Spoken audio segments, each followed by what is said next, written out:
पद्धतीने या सगळ्या बैठका होतात आहेत आणि या सगळ्या जिल्हावाईज तुम्ही बैठका घेतात. या बैठकीमध्ये प्रत्यक्षात निर्णय काय काय घेतायत आणि संघटनात्मक बदल कोणत्या पातळीवरती तुम्ही करणार आहात आणि कोणाकोणाची नेमणूक केला?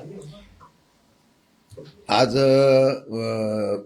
ठाणा जिल्हा त्याचबरोबर रायगड या जिल्ह्यातल्या लोकांना बोलवलेलं आहे. गेल्या 2-3 दिवसापासून पक्षाच्या संघटनेच्या बांधणीच्या संदर्भातून प्रत्येक विभागातील असलेले नेते, पदाधिकारी, अध्यक्ष वगैरे यांची चर्चा करतोय. ह्या चर्चा करत असताना साधारणतः संघटनात्मक बांधणीला महत्त्व देतोय आम्ही. ग्रासरूट पासून संघटना ऍक्टिव्ह करायची. जे कार्यकर्ते कार्यशील आहेत त्यांना संधी, त्यांना कंटिन्यू, जे नवीन संधी मागतायत त्यांना त्या ठिकाणी संधी द्यायची, अशा प्रकारचा आम्ही निर्णय घेतोय.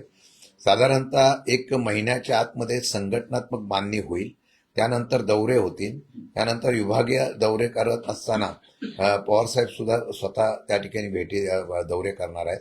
असं करण्याच्या बाबतीत नियोजन आहे. येत्या 1-2 महिन्यामध्ये राष्ट्रवादी शरदचंद्र पवार पक्षाची संघटना मजबूतीने तुम्हाला महाराष्ट्रामध्ये पाहायला मिळेल. परंतु शरद पवार स्वतः ग्राउंडवरती उतरून सगळ्या भागाचा दौरा करणार आहेत का आणि तो दौरा कधीपासून अपेक्षित आहे आणि काही त्या संदर्भातलं नियोजन झालं? कारण संजय राऊत यांनी काल जेव्हा त्यांनी ट्विट केलं राऊतांनी, त्याआधी त्यांनी असं म्हटलंय की पवार साहेब लवकरच पुन्हा एकदा ग्राउंडवर दिसणार आहेत. हो, त्यांनी स्वतःहून सांगितलेलं आहे की मी आता तुमचे बांधणी झाल्यानंतर, तुम्ही दौरे केल्यानंतर मी स्वतः महाराष्ट्रभर फिरणार आहे. त्यांनी संजय राऊत म्हणाले त्यामुळे सत्य परिस्थिती आहे की पवारसाहेबच स्वतः मोठ्या जोमाने त्या ठिकाणी आता पक्षाच्या संदर्भातली बांधणी आणि महाराष्ट्रामध्ये दौरा करणार आहे आणि 1-2 महिन्यामध्ये त्याच्या संदर्भातला नियोजन आम्ही करणार आहोत. संजय राऊत यांनी असाही काल पत्रकार परिषदेमध्ये दावा केलाय की राष्ट्रवादी काँग्रेस पक्ष आणि शिंदेची शिवसेना हे दोन्ही पक्ष लवकरच भाजपमध्ये विलीन होतील आणि त्या पक्षातले काही आमदार, अर्थात 25 ते 30 आमदार जे आहेत ते एक गट बनवतील आणि ते भाजपमध्ये सामील होतील, अशा पद्धतीचा दावा त्यांच्याकडनं करण्यात येतो. मागे पण मी सांगितलं होतं, मी परत एकदा सांगतो की अजितदादांचा ज्या बाबतीमध्ये विलिनीकरणाचा विषय होता त्यामधला हा हेतू हाच होता की पक्ष मजबूत करणं आणि ते पक्ष मजबूत झाला तरच भविष्य काळामध्ये आपण त्या ठिकाणी यशस्वी होऊ शकतो. आणि आज मित्र म्हणून, मी मागेही सांगितलं, मित्र म्हणून हे करून घेण्याचा प्रयत्न करणाऱ्या भाजपने अशा प्रकारचा संजय राऊतांनी सांगितलं असेल तर त्यात काही गोष्टी तथ्य निघून येत आहेत. आता तशा प्रकारच्या प्रक्रिया चालू झालेली दिसत आहे. परंतु तुम्हाला वाटतं का, तुम्ही संजय राऊतांच्या दाव्याला दुजोरा करतायत, परंतु आताच्या राजकीय घडामोडींमध्ये अशी शक्यता आहे का की 25 ते 30 आमदार फुटून एक गट निर्माण होऊन तो भाजप? आजच्या घडीला मला वाटत नाही तसं काही असेल. शेवटी कोणत्या पक्षातले लोक कुठे जातील हे निवडणुकीच्या वेळेला त्यावेळची परिस्थिती बघून निर्णय घेतील. काही आमदार त्या बाजूने जातील याच्या बाबतीमधली शक्यता नाकारता येत नाही. पण सध्या परिस्थिती तशी परिस्थिती होईल असं मला वाटतं. तुमच्या संपर्कात काही आमदार आहेत? मी आमची संघटनेवर महत्व देतोय. आता कोण कुठल्या संपर्कात आहे, आपल्या संपर्कात कोण, याला मी महत्व देणार. राष्ट्रवादी काँग्रेस पक्षामध्ये फूट पडते की काय, अशी एकंदरीत शंका किंवा परिस्थिती निर्माण झालेली आहे. सुनेत्रा पवार यांच्या पत्रानंतर मोठी खळबळ पाहायला मिळते. शेवटी राष्ट्रीय अध्यक्ष त्या आहेत, त्या सर्व आहेत आता पक्षाच्या. त्यांनी काय निर्णय घेतला त्यांच्या पक्षाचा तो त्यांचा अधिकार आहे. त्यामुळे त्या पक्षामध्ये त्याच्या घेतलेल्या निर्णयामुळे काय त्या ठिकाणी अंतर्गत त्यांच्यामध्ये काय मतभेद असतील याची मला कल्पना नाही. खरं म्हटलं तर त्यांनी घेतलेला निर्णय हा त्यांच्या संदर्भामध्ये त्यांनी घेतलेला निर्णय तो त्यांनी घेतलेला आहे. त्याच्याबद्दल मी बोलणं योग्य ठरणार. परंतु त्यांचं पत्र निवडणूक आयोगात जे गेलेलं आहे आता 10 मार्चचं पत्र, त्या 10 मार्चच्या पत्रामध्ये खरं तर सुनेत्रा पवार ह्या राष्ट्रीय अध्यक्ष आणि शिवाजी गर्जे हे ट्रेजरर अर्थात खजिनदार ह्या दोनच नावांच्या पुढे पद आपल्याला पाहायला मिळतात. बाकीची जी नावं आहेत त्यांच्या पुढे कोणताच पदाचा उल्लेख नाहीये. खास करून सुनील तटकरे असतील किंवा प्रफुल्ल पटेल असतील, ह्यांच्या नावाच्या पुढच्या पद जी आहेत ती रिक्त ठेवलेली आहेत. त्यामुळे हे दोन्ही नेते त्या पदावरती कायम आहेत का, अशा पद्धतीने शंका व्यक्त होते. कारण की अजितदादा असताना मात्र जे निवडणूक आयोगाला गेलेलं पत्र आहे त्यावेळेस मात्र प्रत्येक पदाच्या खाली त्या नावाचा, नेत्याच्या खाली त्या पदाचा उल्लेख करण्यात आला होता. काही दिवसापासून ज्या पद्धतीने महाराष्ट्रामध्ये ज्या घडामोडी आम्ही पाहतो त्यामध्ये मला वाटतं की या सर्व गोष्टीचा संदर्भातून त्यांच्या असलेल्या पक्षाच्या नेत्यांनी त्यांनी काय निर्णय घेतला, त्यांनी कशा पद्धतीने निर्णय घेतला, त्यांनी कशा पद्धतीने निवडणूक आयोगाला पत्र दिलं, हा त्यांचा अधिकार आहे. त्यांनी तो निर्णय घेतला, तो त्यांच्या असलेल्या अधिकारातून तो घेतला असेल. त्यामुळे त्यांनी काय घेतला निर्णय त्याच्यावर मी भाष्य करणं योग्य नाही. मी परत सांगतो, माझ्या पक्षाचं काय असेल त्या पक्षाच्या बद्दल मी बोलेल. त्यांच्या पक्षाच्या घेतलेल्या निर्णयाबद्दल त्यांनी त्याचं स्पष्टीकरण केलं तर योग्य होईल. परंतु काही घडामोडी जी महाराष्ट्रामध्ये सध्या बघतोय त्यामुळे थोडंसं असमंजसाचं वातावरण पहिला सध्या पाहायला मिळते. राष्ट्रवादी काँग्रेस पक्ष हा फुटीच्या उंबरठ्यावर आहे असं देखील. चर्चा आहे. राष्ट्रवादी काँग्रेस पक्ष फुटीच्या उंबरठ्यावर अशी चर्चा आहे. जर पक्ष खरंच अशा पद्धतीने घडामोड घडत असेल तर शरद पवारांची राष्ट्रवादी जे तुमचेच लोक आहेत पूर्वाश्रमीचे त्या सगळ्यांना ऍक्सेप्ट करेल का, त्यांना वेलकम करेल का? आज काही मी त्याच्यावर भाष्य करणं योग्य ठरणार नाही. मला वाटतं की आज मी फक्त माझ्या पक्षाच्या असलेल्या आदेशाप्रमाणे पवार साहेबांच्या आम्ही पक्ष संघटनेच्या बाबतीमध्ये महत्त्व देतो. कोण पुढे काय होणार, कुठल्या पद्धतीत काय निर्णय होतील, महाराष्ट्रात काय घडणार, राजकीय घडामोडी काय घडणार, हे जर तर त्या गोष्टीवर आज मी काय त्याच्यावर भाष्य करणं योग्य ठरत नाही. जय पवार यांचं सुद्धा त्या यादीत नाव आहे. खरं तर ते आतापर्यंत पक्षाच्या कुठल्याही राजकीय संघटना किंवा पदावर नव्हते. अजितदादांच्या जाण्यानंतर तर राष्ट्रीय कार्यकारिणीमध्ये त्यांचा सुद्धा समावेश करण्यात आलेला आहे. याचा अर्थ येत्या कालावधीमध्ये जय पवार सुद्धा आपल्याला मोठ्या प्रमाणावर पॉलिटिकली ऍक्टिव्ह दिसतील का? असं आहे, त्यांनी जय पवारांना राष्ट्रीय कार्यकारिणीमध्ये घेतला असेल तर त्यांच्या पक्षाने घेतला निर्णय आणि त्यांनी राजकारणामध्ये आले तर त्याला अडचण काय असेल, त्यांनी त्यांचं कर्तृत्व दाखव. तटकरे आणि प्रफुल्ल पटेल यांच्याबद्दल जी नाराजी होती यांची एक मीटिंग झाली 2 दिवसांपूर्वी मुंबईमध्ये. त्यामध्ये ठरलं की सुनेत्रा वहिनींना जाऊन भेटायचं. सुनेत्रा वहिनींनी नाराजी व्यक्त केली. जी निवडणूक आयोगाला पत्र दिलं होतं की कार्याध्यक्षालाही अधिकार द्या, या सगळ्याबद्दल एक नाराजी पाहायला मिळते. त्यांनी त्यांची अंतर्गत बैठक काय झाली, त्यांची सुनेत्रा वहिनींना त्यांनी काय म्हणालं काय नाही, शेवटी सुप्रीमो जो असतो तो राष्ट्रीय अध्यक्ष असतो. राष्ट्रीय अध्यक्षांनी जो काही निर्णय घेतलेला असेल तो त्यांचा निर्णय आहे. मला वाटतं त्यांनी काही विचार करून निर्णय घेतला असेल तर त्यांचं त्यांना माहिती. त्याच्या बाबतीमध्ये ते पक्षात बैठक करतील, त्याच्यावर चर्चा करतील, त्याच्या चर्चा झाल्यानंतर ते सांगतील काय कशासाठी मी हा निर्णय घेतला काय नाही घेतला. परंतु सुनील तटकरे आणि प्रफुल्ल पटेल यांनी सुनेत्रा पवारांना फसवलं का? कारण की ज्या पद्धतीने त्यांच्या संविधानामधली ही सगळी बदलाचं पत्र असेल, त्याच्यानंतर सुनेत्रा पवारांनी ईसीआयला दिलेलं इलेक्शन कमिशन, या बाबतीमध्ये मी काही सांगणार नाही. ज्या बाबतीमध्ये माझा संबंध नाही, माझ्या पक्षाचा संबंध नाही, त्या बाबतीमध्ये मी खुलासा करणं योग्य ठरणार नाही. हा विषय तुम्ही त्यांना विचारला तर बरं होईल. परंतु अजितदादांना पण मृत्यूनंतर त्यांना खोटं पाडण्याचं हा सगळा प्रकार आहे का? कारण की विलिनीकरणाची गोष्ट आमच्यापर्यंत अजित पवारांनी सांगितलीच नाही असं वारंवार दावा करणारे सुनील तटकरे मात्र एका चॅनलच्या मुलाखतीमध्ये बोलतात की अजित पवारांनी आम्हाला ही गोष्ट सांगितलेली होती म्हणून. मी ठामपणाने सांगितलं ना, जी चर्चा झाली होती ती झालीच होती, त्याला मी पण साक्षीदार होतो आणि ह्या चर्चेमध्ये जे काय ठरलं होतं ते पण ठरलं होतं. आता कालांतराने त्यांनी सांगितलं की ही चर्चा झाली होती. पहिले कोण नाही म्हणत होते काही लोक, आता म्हणतात की ती झाली होती. तर मला वाटतं की त्याचं सत्य त्यांनी सांगितलेलं आहे.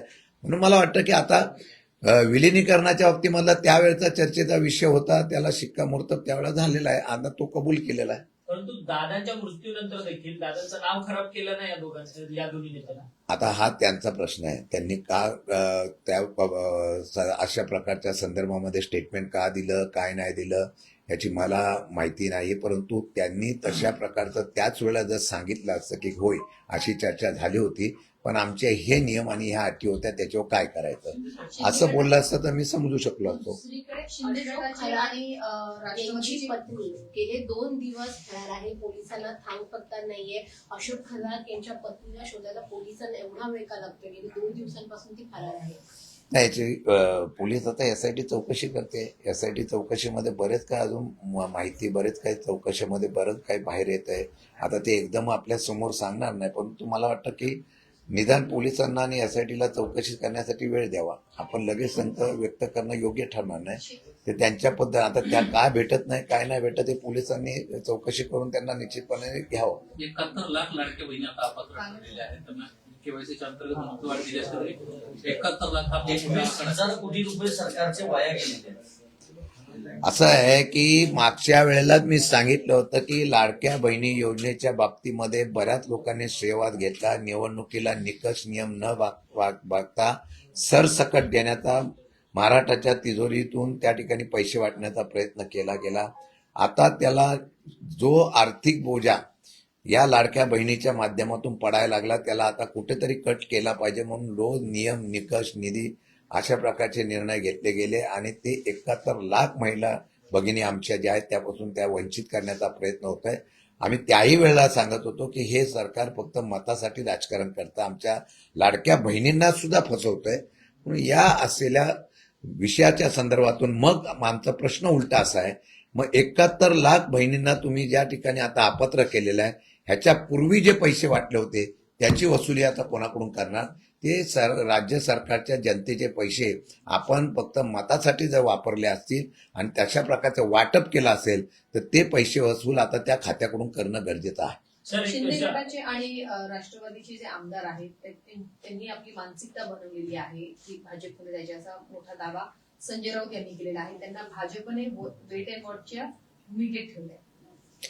नाही, आता सध्या परिस्थितीमध्ये सगळे पक्ष फोडून आपला पक्ष मजबूत करायचा असं भाजपची रणनीती आहे. भाजपचा पक्ष आता सध्या सर्व लोकांना घेऊन असलेला मोठा फुगा आहे. त्याला टाचणी कधी लागली तर फुटू शकतो. स्वतःच्या ताकदीवर भाजप राज्यामध्ये सत्ता घेऊ शकते का? तर नाही. सत्ता भाजप स्वतःच्या असलेल्या प्रशासनाचा आणि बाकीचा बळाचा वापर करून जसं सातारामध्ये वापरला, जसं परभणीमध्ये वापरला, अशा वेगवेगळ्या ठिकाणी वापरतात आणि दुसऱ्या पक्षाची लोक आपल्याकडे आणण्यासाठी सामदाम दंडभेद वापरतात. तशा प्रकारची रणनीती ही 2029 त्यांची असू शकते आणि तशा प्रकारची पावलं आता सध्याच्या राजकारणात ते उचलतात. एसआयटीने नोटीस देऊनही चाकणकर यांनी माहिती दिली की मला कुठल्याही प्रकारची नोटीस आली नाही त्यामुळे मी चौकशीला जाणार नाही. मात्र एसआयटी म्हणते की आम्ही चौकशीसाठी नोटीस पाठवली आहे. माझ्या माहितीप्रमाणे चौकशीला जर त्यांना बोलवलं असेल तर त्यांनी चौकशीला सामोरं जावं आणि चौकशीला सामोरं जाऊन त्या ठिकाणी त्याच्याप्रमाणे त्या असलेल्या चौकशीमध्ये जे काही निष्पन्न होईल त्याला सहकार्याची भूमिका त्यांनी घेतली पाहिजे. ते टाळायला लागले तर त्यांच्या बाबतीमध्ये एक वेगळ्या प्रकारचा गैरसमज किंवा त्यांच्यावर त्याचा सहभाग आहे का असं चित्र निर्माण होऊ शकतं. म्हणून चाकणकरांनी त्या असलेल्या नोटीसला प्रत्यक्ष जाऊन समोर गेलं पाहिजे असं मला वाटतं. शक्तीपीठ महामार्गाला काही ठिकाणी विरोध झाला होता, खास करून कोल्हापूर आणि वेगवेगळ्या ठिकाणी विरोध झाला होता. आता साताऱ्यातून शक्तीपीठ महामार्ग जातोय, कालच त्या संदर्भातला चिराग निघालाय. आपली काय भूमिका असणार आहे? 1 लाख कोटींपेक्षा अधिकची तरतूद जी आहे ती या शक्तीपीठ महामार्गासाठी केली जाणार आहे. 86,000 कोटीचा अशा प्रकारचा तो प्रस्ताव शक्तीपीठ महामार्गाचा होता. त्यामध्ये ज्या लोकांच्या सुपीक जमीन जात होत्या त्या शेतकऱ्यांनी सांगली, कोल्हापूर वगैरे बऱ्याच ठिकाणी मराठवाडा अनेक लोकांनी विरोध केला होता. पण समृद्धी मार्गासारखं शक्तीपीठ मार्ग सुद्धा बनवायचा हा हट्ट आहे. तो हट्ट विकासाच्या माध्यमातून मी समजू शकतो, पण एवढं मोठं काम ज्या पद्धतीने मंजूर करून करण्याचा हट्टाच केला जातोय त्याचा अर्थकारण काय मला माहीत नाही. परंतु आता तो काही लोकांचा विरोध लक्षात घेता त्याचा मार्ग बदलण्याच्या बाबतीत मला निर्णय झालेला आहे. तो सातारामधून सुद्धा जातोय, मानखाटामधून असं समजतंय. माहिती घेऊ, परंतु तो कोणत्याही कोर्टाचा आणि याचा आदेश असा आहे की कोणाच्याही जमिनी सुपीक जमिनी घ्यायच्या झाल्या तर त्या शेतकऱ्यांची संमती असल्याशिवाय घेऊ नये. तरी सुद्धा सरकार अट्टास करत असेल तर त्याला विरोध होत असताना ते पर्याय जर काय काढत असतील तर त्याच्या बाबतीमध्ये निश्चितपणाने हा अट्टास का सरकार करतंय याचा खुलासा त्यांनीच करावा. ते म्हणतात की हा विकासाला फार महत्व असतं त्यामुळे हे करणं गरजेचं आहे. आता 2 पर्यायी मार्ग असताना सुद्धा तिसरा पर्यायी मार्ग का विकासासाठी करताय? विकास नक्की कोणाचा होता मला माहित नाही. सर, करुणा मुंडे जे आहेत त्यांनी खरं तर धनंजय मुंडेंवरती एक आरोप लावला की मंत्री नरहरी झिरवळ यांना ट्रॅपमध्ये अडकवण्याचं कामच धनंजय मुंडेंनी केलं. धनंजय मुंडेंना ते मंत्रीपद हवंय म्हणून त्यांनी अशा पद्धतीचं काम केलेलं आहे. आणि शिवाय धनंजय मुंडे यांची आमदारकी रद्द झाली पाहिजे कारण की त्यांनी 2 लग्न करून त्यांच्याकडे 5 अपत्यात. करुणा मुंडेंकडे तशा प्रकारचे पुरावे असतील तर त्यांनी संबंधित असलेल्या मुख्यमंत्र्यांना आणि गृह खात्याला द्यावे.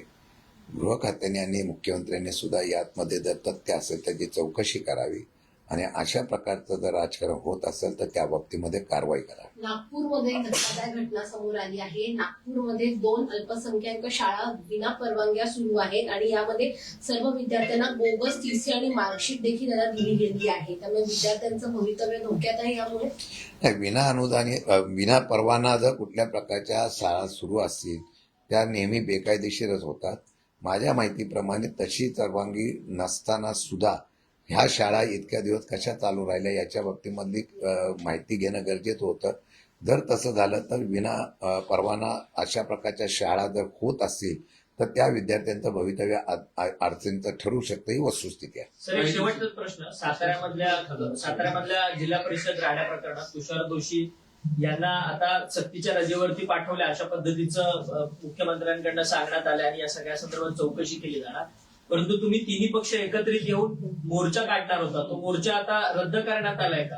नाही, 4 तारखेला ज्या काय आता 4 तारखेला काही सभापतीच्या निवडणुका आहेत त्या निवडणुका झाल्यानंतर आणि आम्हाला ज्या प्रकारे आश्वासित करण्यात आलेलं आहे की याची चौकशी करून कारवाई करतो, या चौकशीच्या कारवाईचं काय होतं बघितल्यानंतर आम्ही निश्चितपणाने जर निर्णय घेणार. आता मला तर काल कळलं, मी कालही सांगितलं सीसीटीव्ही फुटेज सुद्धा त्या ठिकाणी सापडत नाही, कॅमेरे बंद पडले होते, मग हे ठरवून झाले काय, अनेक प्रश्न आहेत.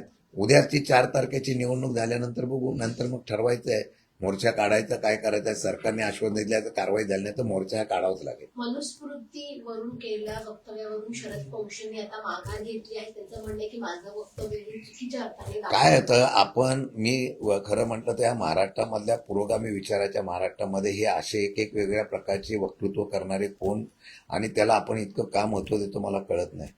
एखाद्या व्यक्तीमुळे जर समाजामध्ये आणि धर्मामध्ये आणि एकसंगतेमध्ये कुठेतरी दरी निर्माण होत असेल तर त्याला आपण सुद्धा फार महत्व देऊ नये आणि आपण पण त्या लोकांना फार असं वाढवण्याचा प्रयत्न करू नये असं माझं वैयक्तिक मत आहे. 7,500 रुपये आता सिलेंडर ब्लॅकनं विकला जातोय अशा परिस्थिती प्रकाश आंबेडकरांना आरोप केले. तुम्ही देखील काही दिवसांपूर्वी आंदोलन केलं होतं. तुम्ही रिअलिटी चेक या सगळ्या विषयाचा करणार आहात, विरोधक या विषयावर बोलताना दिसत नाही. नाही, आता हळूहळू आजच मी बघितलेलं आहे, अजून ते युद्ध संपेल अशी परिस्थिती नाही. आज सुद्धा अमेरिकेच्या राष्ट्राध्यक्षांनी ज्या पद्धतीने वक्तृत्व केल्यानंतर शेअर बाजारपासून सगळीकडे घसरण सुरू झालेली आहे. माझ्या माहितीप्रमाणे अजून 1.5 महिना जरी हे युद्ध लांबलं गेलं तर मला वाटतं की त्याचा परिणाम हा 100% भारतावर होईल आणि आज ही जी टंचाई आहे ही टंचाई पुढे वाढू शकते. एका बाजूला सरकार म्हणतं की अशा प्रकारचं कुठल्याही प्रकारचं गैरसमज लोकांमध्ये करू नका, पण दुसऱ्या बाजूला तशी परिस्थिती निर्माण झाली वस्तुस्थिती आहे आणि ती वस्तुस्थिती लक्षात घेता राज्य सरकारने केंद्र सरकारने योग्य वेळी अशा प्रकारच्या उपाययोजना करण्याची गरज आहे. सगळ्यांना विश्वासात घेतलं पाहिजे आणि ते विश्वासात घेऊन काम जर केलं तर योग्य नाही तर आता गॅस तुडवता परत गॅसचं काळा बाजार वगैरे हे सगळे प्रकार वाढीत लागतील. ठीक आहे.